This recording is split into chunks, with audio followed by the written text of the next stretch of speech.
and very musical and very sporty. That sounds and like then me. more, because I don't know, that's the little pieces of the story that I know, but I'm going to learn more, I'm sure, today. So Corinne, welcome to the real story behind her business. Most of us as women entrepreneurs, we always have a story in terms of we kind of build that business out of something that was missing in our lives, or something dropped, and then we had to figure out a thing. And then this is the beauty of building your own story, your own business, because it becomes magnificent. We become magnetic. We attract people that are amazing, and we do interview from nowhere, like today. Like, I don't know, like poor Corinne, she started in our car, and then after that, she had to find another place to charge her. So all this to say that nothing stops us. We are alive, right, no matter what. And what are you having now?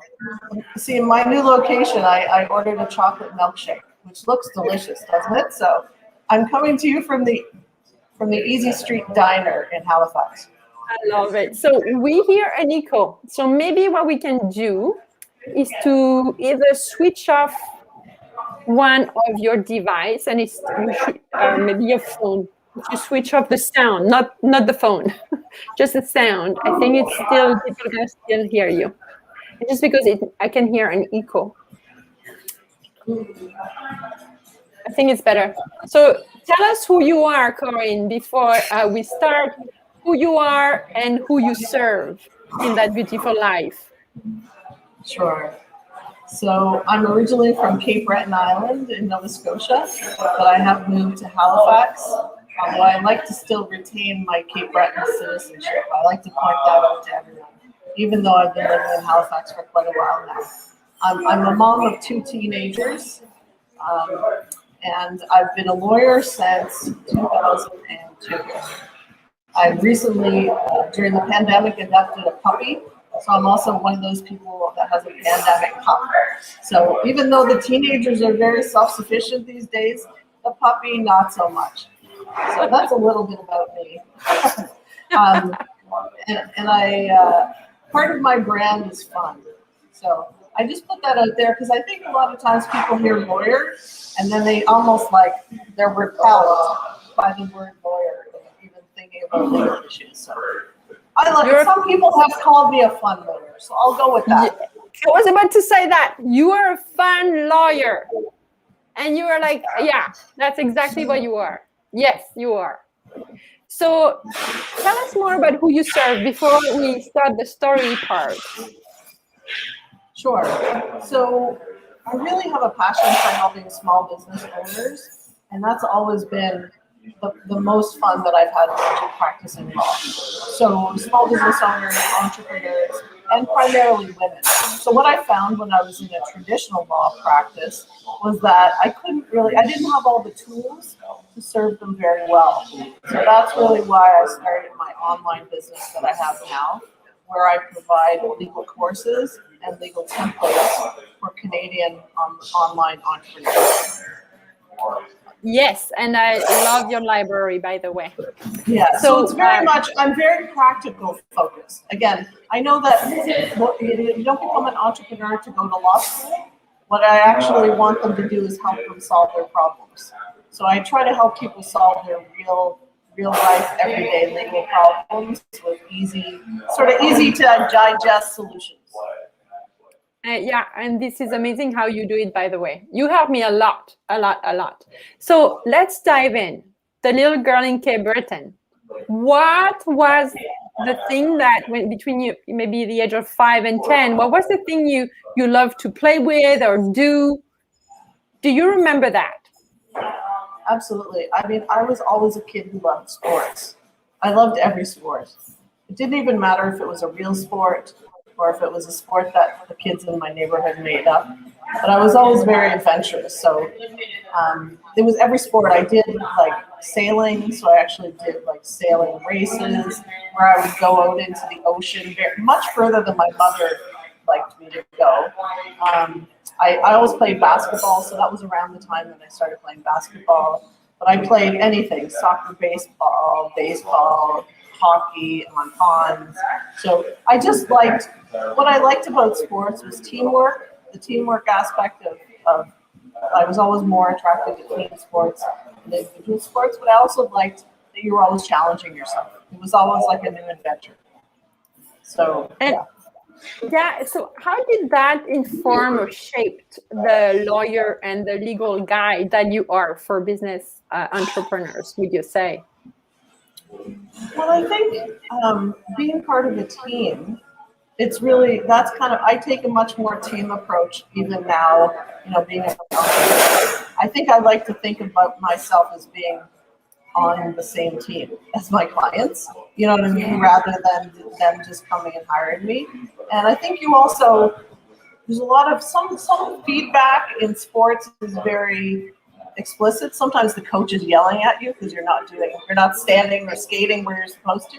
But other times you just have to listen and kind of play off each other. So I think one of the things I try to do as an entrepreneur is, again, listen for what my clients really need and where there are gaps. So in sports, you always try to exploit, like if someone can't drive left in basketball, you try to make them go that way. So you just look for opportunities, I think it is, really.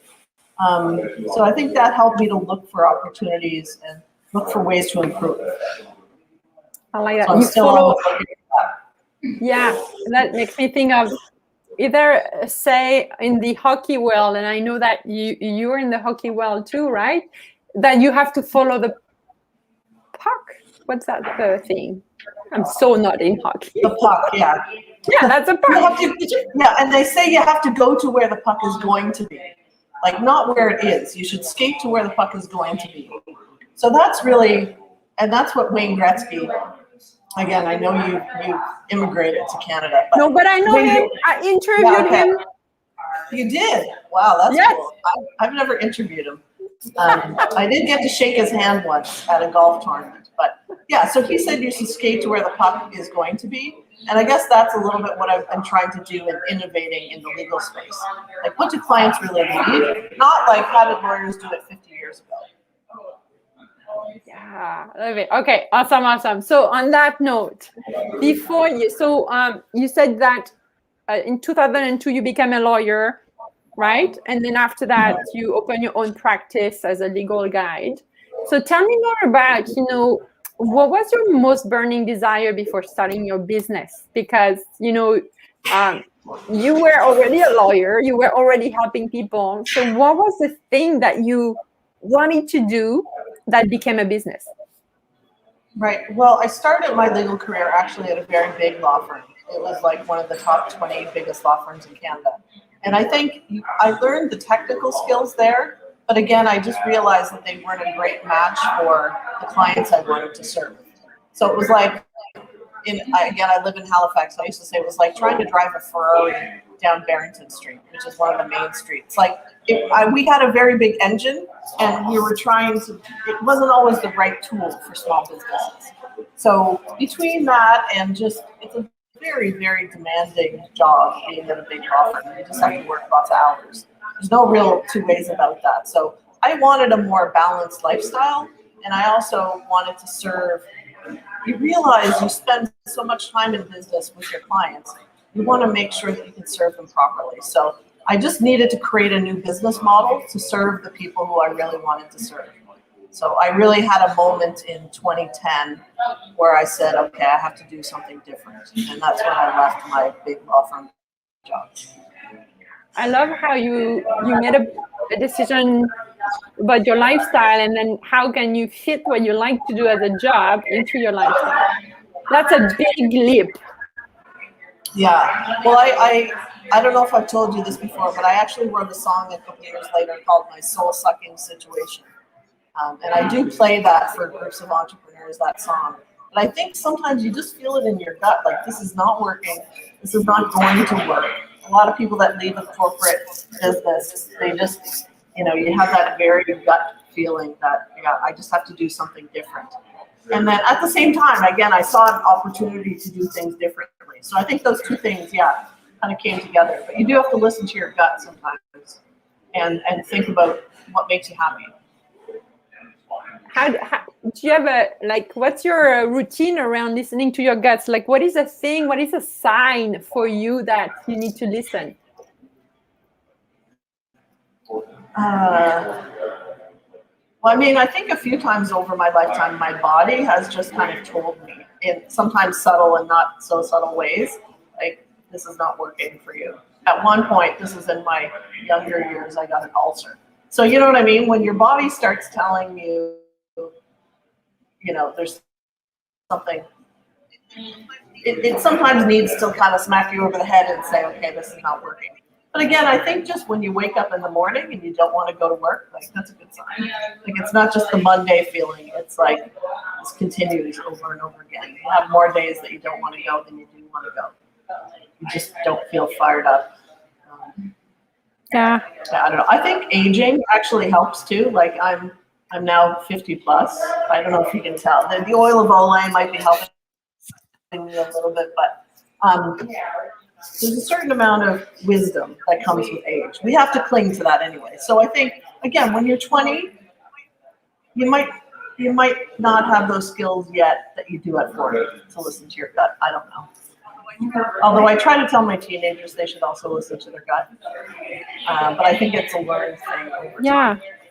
And they're lucky to have a mama that is aware enough because I think it's more like mainstream now to listen to your guts or listen to your health or your body, and it's becoming, there are more resources with the online world, actually, right? There is that world of personal development that is huge, right? And I think we've also kind of recovered from a time when you just got one job and you had to stay there forever. Yes.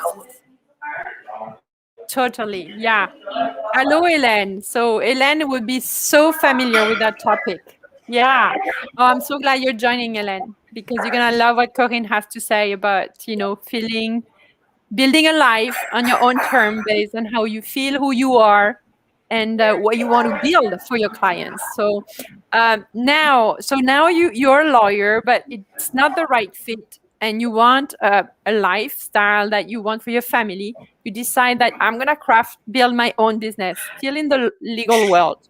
Now, what was the biggest struggle at the time to make it happen? Because maybe we have people gonna listen today, and we know that there is that big thing around the corporate world. People are saying goodbye the job. I'm gonna build my own career in my own business. So, what was the biggest struggle to make it happen for you? Yeah, it's almost funny because you almost forget, like, it's been 10 years now. It's somewhat hard for me to put myself back there, but I can remember a couple things for sure. One was I was starting with a blank slate. Like, I had no clients. I didn't have to do it the old way, but you do have to kind of deprogram yourself because you've been doing it the old way. So it's really a change in mindset. Again, we'll come back to mindset, but it was good to be able to start from the ground up. But again, once you start reimagining things, you start second guessing yourself sometimes. Like, this makes sense to me, but why wasn't anyone else doing it? So again, I started doing, in my practice, I was not charging hourly rates. I was doing all fixed fees. And I had a virtual office. And again, this is back in more like 2012, 2013. And I was like, and I had a website and I was doing social media. And a lot of law firms weren't doing that at that time. So you start second guessing yourself a little bit, again, because you've come from a different environment. But again, I think once you get some positive feedback from clients saying, oh my God, this is great, this is so much better, then it kind of helps you push through some of that doubt and maybe deprogramming that you've had to do. I mean, I guess the other struggle is just, when you're creating something new, people aren't always sure, they don't even know that you exist. And of course, social media definitely helps with that. But no one knowing that you exist and that your products exist is obviously a struggle as well. So it's slow in the beginning. It's like one person tells another person, and you kind of have to go from there. And then, of course, you start figuring out your messaging a little bit better and who your ideal clients are. But yeah, creating something from scratch and then no one knowing that you exist So those are tricky at the beginning for sure. I love how you say it. So how did it feel? Like, how did you cope with the feeling of feeling maybe like invisible at first, right? How did it feel? Yeah. I mean, I'd say I'm blessed with a certain amount of natural confidence. I think I get it from my dad. Like, you just kind of like, I'm actually an optimist. I think being an optimist as an entrepreneur helps because you wake up in the morning thinking, oh yeah, I can do this. Like, it's all good. I haven't quite figured out how yet, but so I think being an optimist was helpful. But again, just talking to clients and hearing, when you talk about client pain points, like I heard a lot of when I talked to people, just a lot of things that they wanted to be done differently. So it really it drew me to be like, okay, I'm doing it for them. Like people talk about being grounded in your why. Like I think that definitely helps. Again, you don't always see exactly how you're going to get there, but I just knew there was a better way to help, especially women entrepreneurs, access the legal knowledge and information that they needed. So that kind of helped propel me forward. And I actually, instead of working in a law office, I was in a virtual environment, but I also worked out of a co-working space. And so I actually physically surrounded myself too with other people who were my ideal clients. So I just put myself in kind of a positive environment and surrounded myself with people who needed me. Like they'd be like, Corinne, I need you. Like, I can't believe I just found you. So again, you start getting feedback like that. Like, you may feel like a unicorn, but then someone else is like, oh my God, yeah, that's great. So it helps you. I love how you give examples. I love that because, and you don't have to know the how fully. You just go and move forward, and then you put yourself in a position of making connections. Like, I love how you explain that. I love this. So this is nuggets, golden nuggets. Plus you share stories that are like, I can imagine you in the open space, like with, entrepreneur around you. And this is a great way actually to connect, especially if you work with entrepreneurs, right? So go ahead. I don't want to cut you. I was just going to say, and then sometimes then happy accidents start to happen. So then I got a call one time from a business advisor at the Center for Women in Business, which is in Halifax, centered in Halifax. And she said, can you develop a legal course? So she was the first person who said, I know you like teaching. I'm always getting legal questions. Could you put together a course? So that's really how that started me down the path of putting together an online course, because she said, we have courses on sales, we have courses on web design, we have courses on all these other things. Could you put together a legal course? Which led me to, once I got the content together, I said, oh, this should also be online. So it feels like, again, once you start going down the path, people show up to help you, right? People sometimes people throw things in the road and you have to jump over it too, but there are helpers along that road, and they start to show up, and it's like, that's a beautiful thing. I call them happy accidents, but I don't, some other people might call it, karma or fate or something else. I don't know, but things kind of start to happen to help you along too. Yeah, and I think what I see in you is that you are open to receive help, and that's something we have to learn as well.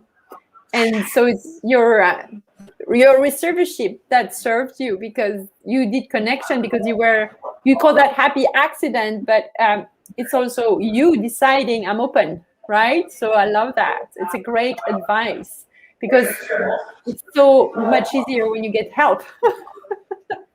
Big time. Mm-hmm. Yeah. So tell me more about the first time you realized, that's it. What was the big payoff of all that work of setting up your business, making, the connections with people that could become your clients? You remember the day you said, yeah, that's it. That's exactly where I wanted to be. Here we go. Well, I mean, that did definitely happen with my law practice, but just with the online course, the first time I launched, and someone who I did not know actually signed up and bought my course. Then I thought, wow, like this is unbelievable. Because a few people that I knew and who had been past clients, they were some of the very first customers. But the first time I actually, again, I actually was running Facebook ads. Someone clicked on my Facebook ad, registered for my webinar, and attended my webinar, and then pressed the buy button. And I had no previous relationship with her. I thought, wow, this is like resonating with people that I don't even know. Like, you know what I mean? I don't have a personal relationship with, and I was like, okay, this is real now. Like, this is real. Yeah. I think the other time it happened, and this is kind of a different kind of proof, but this first time someone said to me, oh, do you have an affiliate program? Like, I actually think this is so great. I want to help you promote it. And then I thought, oh, wow. Again, like that's a moment where someone else believes in your product to the point that they want to help you get it out there in the world. So that was another moment where I was like, this is cool. Yeah, I love that you bring up that, because once you explored all your network connection, and then it dries up, so you need new leads, right? Because you have so much connection, and at some point, and it's always the first complete stranger that is like, oh my God, it's serious. I'm really in business. I love that, how you share how you felt. I love it. It was like there was a lot of dancing. There was a lot of I can't quite fully dance because I'm sitting down, but yeah. I ordered myself a chocolate milkshake. I got my gavel. Yeah. So yeah, show us that. I love that. Yeah. And talking about music, tell us more about your love of music. Sure. So how does that fit in the legal world? Well, I'm not sure that it fits, but again, we don't need to fit into tight little neat boxes, do we? If you talk about going back to what was I like as a 5 to 10-year-old kid, I think I had two interests. One was sports, which we already talked about, and the other was music. Like I played the piano mostly, and I also sang. Like I have a very musical family. Again, I'm from Cape Breton. I actually thought everyone either sang or played an instrument. So I don't know, it's just always been part of me. I actually kind of lost it in my early adulthood, you know, when you start working and all this stuff. And then it's just something, again, that I wanted to get back to doing more regularly. So luckily, about 11 years ago, I met a bunch of women who played hockey. And then it turns out they were also interested in music. So we formed a band.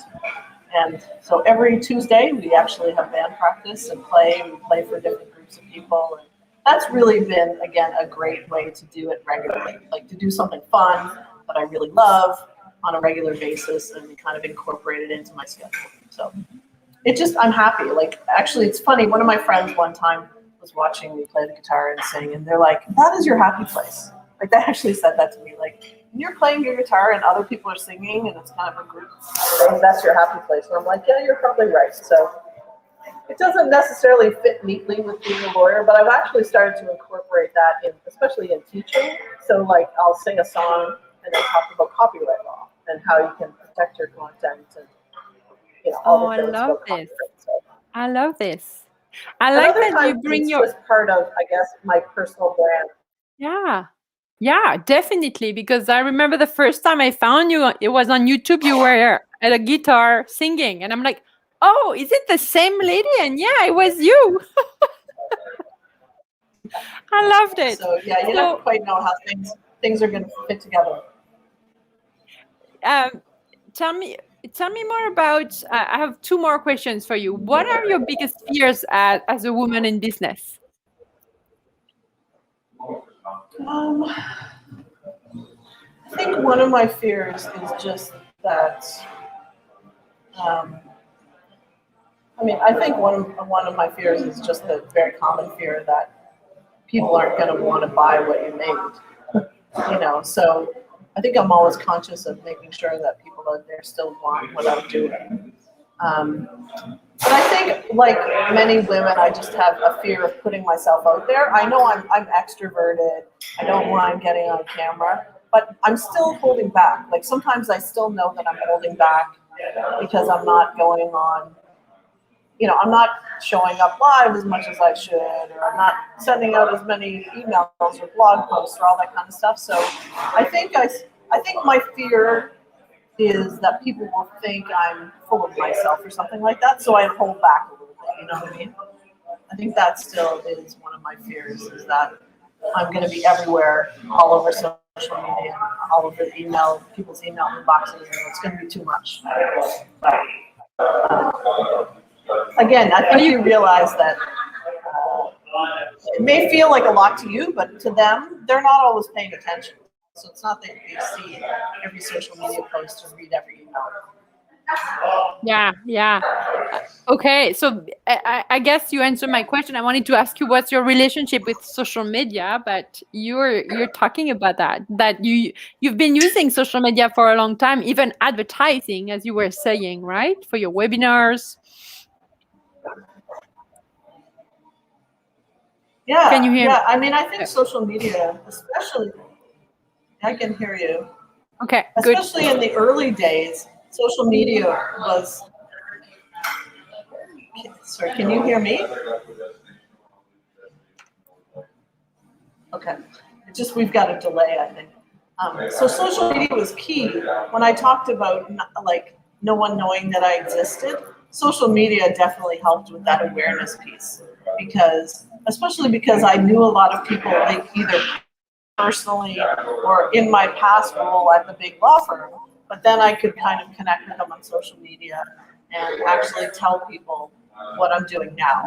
And I started very early sending out a newsletter, like an email newsletter, and building an email list. So that was really key from the beginning, and connecting with people regularly, and kind of helping them to get to know me and get to know more about, my services and courses and all that stuff, especially as they evolve, because you may not have seen somebody in person, especially during the pandemic, for many years. So it's hard for them to keep track of what you're actually up to now. Yeah, definitely. Okay, I lost you on Instagram, but that's okay. We're still on YouTube. It's okay. Don't worry. I saved the video. We have the video anyway. I know you have a meeting anyway. I don't want to keep you longer. I really enjoyed that you shared so many stories with us. And I want to ask our listeners, our listeners and viewers, that if you have any question for you, ask them in the comments, and we'll check them after. And if that inspires you, tell us too. Oh, and I'm gonna put your contact. It's your website, onlinelegalessentials.ca. And so I hope it inspires you to share more of your story, so that you can share more of why we should buy your products or your services, your programs, because this is really the how we go deep in, and we connect with the owner of the services, because it means something very human. So don't hesitate to reach out to Corinne and check her legal library, because it's just amazing, all the tools you have. And if you're wondering how to share more of your story, I hear a lot, sometimes people don't know where to start. So in the somewhere around this video, I'm gonna put, or the podcast, I'm gonna put a link. I created a guide, and it's basically helping you to find the stories, to remember the stories that made who you are. So I'm gonna put that in the comments as well. Are you good? Am I losing Corinne? The connection is weird. It's a little. Yeah. Oh, you're back. Okay. Is there anything you want to add, Corinne, before we go? No, I just want to thank you for having me. Coming on and having these conversations is actually helpful to get me fired up again. You know what I mean? To show up on social media and share more of my story. So thank you for that. Sorry for the technical difficulties. It's okay. I think we were okay. Sometimes I am a hot mess. I will admit that. But the templates are good. So yeah, I'm just always happy to talk to people. Again, so if anyone wants to DM me on Instagram or reach out to me on my website, I don't charge by the minute like I used to.